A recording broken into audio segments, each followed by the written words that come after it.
I started seeing a shaman. I replaced my kind of pastor with a shaman, and he started opening me up to other things. And, that Christianity was not maybe the only way. And maybe these other religions maybe they're all pointed in the right direction, but where they get lost is in the kind of the dogma. And this is, the control system of you need to be, if you're going to be us, you have to be us completely. And maybe that's not true. Maybe there's something to them all. And maybe they all have something to offer without having to get myself into to say I'm this, maybe I'm everything. And so I started thinking about that and working with him and meditating and doing all these really cool spiritual things and getting into other religions. And one day I had what I can only explain as a bliss attack. And this bliss attack was like the onset of a panic attack, which I had had for years. But instead of replacing panic, you replace panic with love.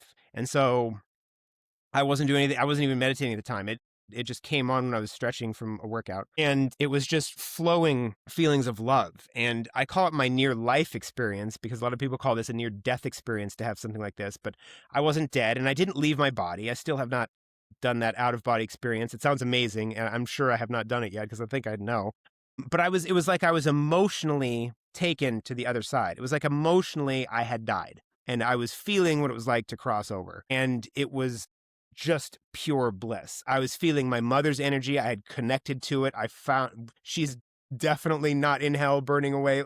I realized truth. And, in this feeling, I'm getting downloads of reality and truths. And I knew they were truths because of how I was feeling. It wasn't making me feel icky and bad like, some of the aspects of Christianity, which was both helpful but also destructive. So I kept the helpful portions of it, but just ended the destructive portions of it. So I realized the best way to put it is that I had been on airplane mode my whole life, and a phone perpetually in airplane mode is not living up to its potential. It's still very useful, but you can't get any emails or texts or messages or phone calls or anything if it's in airplane mode. And that's what I realized I was in. I was in airplane mode, and all of a sudden I was off. And once you're off, it can never come back on. And so this was an amazing moment and changed me. But there were still a couple years of struggle and it's important to know that this experience happened and it was like all of a sudden a phone started to ring at that moment and I didn't answer it right away, but that phone kept ringing and it's one of those really annoying ringing tones. Like it's not like it's one of those old school ones with and it's Right, really right. annoying,